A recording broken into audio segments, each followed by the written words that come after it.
भारत की केंद्र सरकार आखिर ये चलती कैसे है? इसका जवाब पता है कहाँ है? सिर्फ एक जगह, संविधान के भाग वी में। और ये सिर्फ कुछ नियम नहीं है, ये तो सरकार का पूरा आर्किटेक्चरल ब्लूप्रिंट है। एक ऐसा डिजाइन जो बताता है कि राष्ट्रपति से लेकर संसद तक सब कैसे काम करेंगे। चलिए इस डिजाइन को जरा और करीब से देखते हैं। तो सवाल यही उठता है कि इतनी बड़ी और कॉम्प्लेक्स व्यवस्था आखिर काम कैसे करती है? वो कौन सा दस्तावेज है, कौन सा गाइड है जो राष्ट्रपति के शक्तियों से लेकर सुप्रीम कोर्ट के अधिकारों तक हर चीज को कंट्रोल करता है? जवाब मिलता है हमारे संविधान के पार्ट 5 में, आर्टिकल 52 से लेकर 151 तक। ये जो करीब 100 आर्टिकल्स हैं ना, यही वो नींव हैं जिन पर हमारी पूरी सेंट्रल गवर्नमेंट की इमारत टिकी हुई है। तो आज हम क्या करेंगे? हम इस ब्लूप्रिंट को परत दर परत खोलेंगे। पहले इसके ओवरऑल डिजाइन को समझेंगे, फिर सरकार के जो 3 मेन पिलर्स हैं, एग्जीक्यूटिव, लेजिस्लेचर और जुडिशरी, उनको जानेंगे और आखिर में देखेंगे कि ये सब मिलकर देश चलाते कैसे हैं। तो चलिए इस ब्लूप्रिंट के पहले हिस्से पर नजर डालते हैं। देखिए, पार्ट वी सिर्फ नियमों की कोई लिस्ट नहीं है, बल्कि ये वो फाउंडेशनल डॉक्यूमेंट है जो तय करता है कि सेंटर में पावर किसके पास होगी, उसका इस्तेमाल कैसे होगा और हाँ, उसकी लिमिट्स क्या होंगी। पार्ट 5 की सबसे खास बात है इसका स्ट्रक्चर। इसे बनाने वालों ने सरकार के हर अंग के लिए, मतलब एग्जीक्यूटिव के लिए अलग, पार्लियामेंट के लिए अलग और जुडिशरी के लिए अलग चैप्टर्स और आर्टिकल्स तय कर दिए। इससे क्या होता है? शक्तियों का बंटवारा बिल्कुल साफ रहता है, कोई कंफ्यूजन की गुंजाइश ही नहीं। तो इस ब्लूप्रिंट का पहला और सबसे जरूरी पिलर है कार्यपालिका, यानी द एग्जीक्यूटिव। ये वो लोग हैं जो असल में दिन प्रतिदिन सरकार चलाते हैं, मतलब कानूनों को लागू करना, पॉलिसीज बनाना और देश का एडमिनिस्ट्रेशन संभालना। आसान भाषा में कहें तो यह सरकार का एक्शन विंग है। अब यहाँ एक बहुत ही दिलचस्प डिजाइन चॉइस है।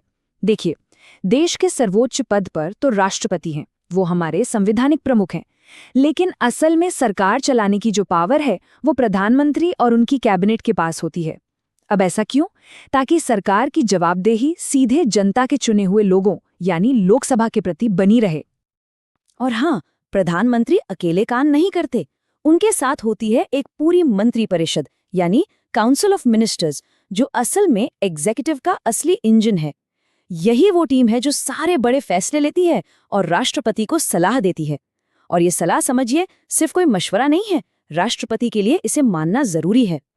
इस ब्लूप्रिंट को बनाने वालों ने स्थिरता का भी पूरा ध्यान रखा। इसीलिए देश के जो 2 सबसे बड़े कार्यकारी पद हैं, राष्ट्रपति और उपराष्ट्रपति, उनका कार्यकाल फिक्स 5 साल का रखा गया है, ताकि सरकार के नेतृत्व में एक कंटिन्यूटी बनी रहे। तो भले ही राष्ट्रपति नाम मात्र के प्रमुख हों, लेकिन इसका मतलब ये नहीं कि उनके पास शक्तियां नहीं हैं। संवैधानिक ब्लूप्रिंट उन्हें कई बहुत महत्वपूर्ण शक्तियां देता है। प्रधानमंत्री की नियुक्ति करना हो, संसद का सत्र बुलाना हो या फिर आर्टिकल 72 के तहत किसी की सजा माफ करना हो, ये सब दिखाता है कि उनका पद कितना अहम है। चलिए अब आते हैं हमारे ब्लूप्रिंट के दूसरे स्तंभ पर, विधायिका यानी हमारी संसद। ये वो जगह है, वो मंच है जहां पूरे देश के लिए कानून बनाए जाते हैं, जहां सरकार से तीखे सवाल पूछे जाते हैं। एक तरह से कहें तो ये पूरे राष्ट्र की आवाज है। अच्छा, एक बात जो अक्सर लोग गलत समझते हैं उसे यहीं साफ कर लेते हैं। ज्यादातर लोगों को लगता है कि संसद का मतलब है सिर्फ लोकसभा और राज्यसभा, लेकिन ऐसा नहीं है। राष्ट्रपति भी संसद का एक अटूट हिस्सा हैं। क्यों? क्योंकि उनके दस्तखत के बिना कोई भी बिल, कानून बन ही नहीं सकता। इन दोनों सदनों का डिजाइन भी बहुत सोच समझकर किया गया है। एक तरफ लोकसभा है जो सीधे जनता की इच्छा को दिखाती है और हर 5 साल में बदल सकती है। दूसरी तरफ है राज्यसभा, जो एक परमानेंट हाउस है, राज्यों के हितों की रक्षा करता है और जल्दबाजी में बनने वाले कानूनों पर एक ब्रेक का काम करता है। ये जवाबदेही और स्थिरता का एक कमाल का बैलेंस है। संसद का काम सिर्फ कानून बनाना ही नहीं है, ये देश का बजट पास करती है, मतलब सरकार के हर 1 रुपए के खर्चे को मंजूरी देती है। और शायद सबसे जरूरी काम, ये सरकार से सवाल पूछकर, बहस करके उसे जनता के प्रति जवाबदेह बनाए रखती है। और अब बात करते हैं हमारे ब्लूप्रिंट के तीसरे और आखिरी स्तंभ की, न्यायपालिका, जिसे लीड करता है हमारा सर्वोच्च न्यायालय। इसे इस पूरे संवैधानिक डिजाइन का अल्टीमेट रक्षक या गार्डियन कहा जाता है। सर्वोच्च न्यायालय यानी सुप्रीम कोर्ट हमारी पूरी सरकारी व्यवस्था के शिखर पर है। इसकी दो सबसे बड़ी जिम्मेदारियां हैं।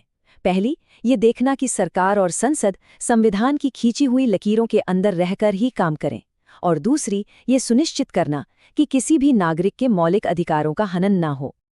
अपनी इस भूमिका को निभाने के लिए सुप्रीम कोर्ट के पास एक असाधारण शक्ति है, जिसे कहते हैं जुडिशियल रिव्यू।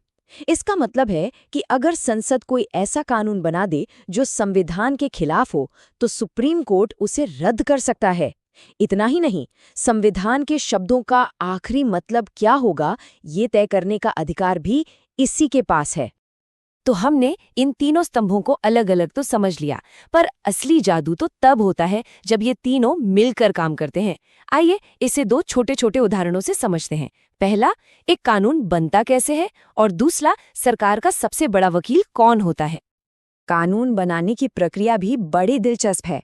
देखिए, जो साधारण बिल होते हैं वो किसी भी सदन में पेश हो सकते हैं, लेकिन पैसे से जुड़ा कोई भी बिल यानी मनी बिल सिर्फ और सिर्फ लोकसभा में ही लाया जा सकता है। इसकी वजह सीधी सी है, पैसे का मामला सीधे जनता से जुड़ा है और लोकसभा ही जनता का डायरेक्ट हाउस है। और फिर एक बहुत ही अनोखा पद है महान्यायवादी, यानी अटॉर्नी जनरल का। ये सरकार के मुख्य कानूनी सलाहकार हैं, तो हुए एग्जीक्यूटिव का हिस्सा, लेकिन इन्हें संसद की कार्रवाई में बोलने और हिस्सा लेने का भी अधिकार है, बस ये वोट नहीं कर सकते। एक तरह से ये एग्जीक्यूटिव और लेजिस्लेचर के बीच एक पुल का काम करते हैं। तो आखिर में सब कुछ इस एक लाइन में सिमट जाता है। भाग भारत की केंद्र सरकार की रीढ़ है, जिसमें राष्ट्रपति से लेकर सर्वोच्च न्यायालय तक की पूरी व्यवस्था शामिल है। ये वो गोंद है जो इस पूरे सिस्टम को एक साथ जोड़कर रखता है। तो ये था हमारी केंद्र सरकार का वो ब्लूप्रिंट जो 70 साल से भी ज्यादा पुराना है। लेकिन एक सवाल आज भी उतना ही अहम है।